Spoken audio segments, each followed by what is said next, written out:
অনেকের প্যারাসেলিং করা দেখে আমার অনেক শখ হয়েছিল কক্সবাজারে যদি এবার যাই তাহলে অবশ্যই প্যারাসেলিং করব। তো যেহেতু ইনানি বিচে গিয়েছিলাম তো তার পাশেই আসলে এই প্যারাসেলিংগুলো করছিল, সেটা ভেবে আর কি প্যারাসেলিং করলাম এবং অনেক বেশি এনজয় করেছি, যেটা আমার লাইফে অনেক বেশি ভয় ছিল এবং ওঠার কখনোই সাহস ছিল না।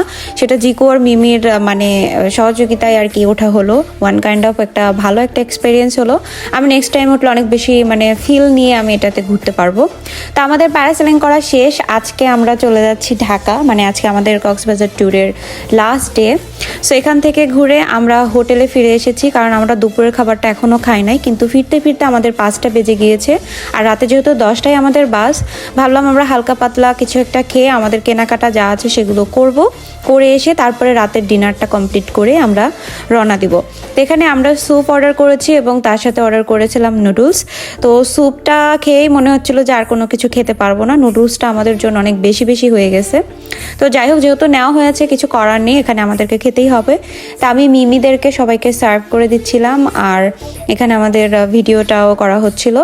তো যাই হোক, এখন আমরা চলে আসছি শপিং করতে। এখানে অনেক সুন্দর সুন্দর কিন্তু এরকম মালা পাওয়া যায়, তারপরে শঙ্খ এবং খুব সুন্দর সুন্দর কিন্তু ঝিনুক পাথরের এরকমভাবে জিনিসগুলো দেখতে পাওয়া যায়। তো ভাবলাম এগুলো এখান থেকে কিনে নিই আমরা আর কি সামনের দিকে আগাই, কারণ আমরা বাদাম কিনবো, তার সাথে চাটনি কিনবো, আচার কিনবো। তো এখানে এই শঙ্খটা আমার কাছে অনেক বেশি ভালো লেগেছে, তো আমি ভাবলাম এই শঙ্খটা আমি নিই। তো শঙ্খটা ওদেরকে নাম লিখতে দিয়ে আমরা চলে আসছি আচার কিনতে। সো এখানকার আচারগুলো কিন্তু অনেক মজার, যারা খেয়েছেন তারা জানেন। তো আমি এই আচারগুলো এখানে কিনছিলাম আর এদিকে মিমি আরও ছোট ছোট কিছু শঙ্খগুলো নেওয়ার ট্রাই করছিল। তো এখানে কিন্তু এই যে পিচ্ছি এই ভাইয়াটা কিন্তু আমাদের সুন্দর করে নামটা তারপরে সব কিছু লিখে দিচ্ছিল। মাশাআল্লাহ, এত ছোট বয়সে কাজে ঢুকেছে এবং এত ভালো বিহেভিয়ার, যারা ওখানে যাবেন তারা ওর কাছ থেকে কিনতে পারেন। ওদিকে শঙ্কর উপরে লেখা হচ্ছিল আর এদিকে এই বাদামগুলো কিনছিলাম। আমি যতবারই কক্সবাজার গিয়েছি বাদামগুলো নিয়ে আসছি, আমার এবার নিজের জন্য নিয়ে আসছি, বাবার বাসার জন্য, শ্বশুরবাড়ির জন্য, সবার জন্য কিন্তু এই বাদামগুলো কিনেছি। এবং তার সাথে আমরা বড় বড় কিছু শঙ্খও দেখছিলাম। এগুলো যদিও নেওয়া হয়নি, কিন্তু এটার ভিতরে একটা সাউন্ড শোনা যায়, সেটা আসলে আমি শুনছিলাম কান পেতে। তো এদিকে কিন্তু আমাদের কেনাকাটা টোটালি শেষ, খুব বেশি একটা কিছু না কিনলেও কিন্তু অনেক কিছুই কেনা হয়েছে।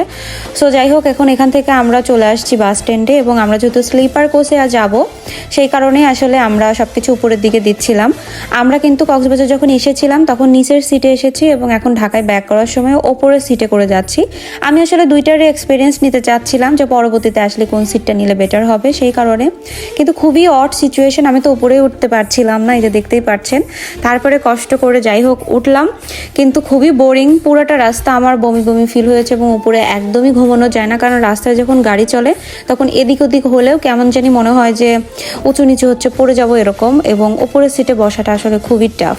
সো নেক্সট টাইমে গেলে এই ভুলটা আর করবো না, সবসময় নিচের সিটে যাব এবং নিচের সিটে খুবই রিল্যাক্স লাগে যাওয়ার টাইমে।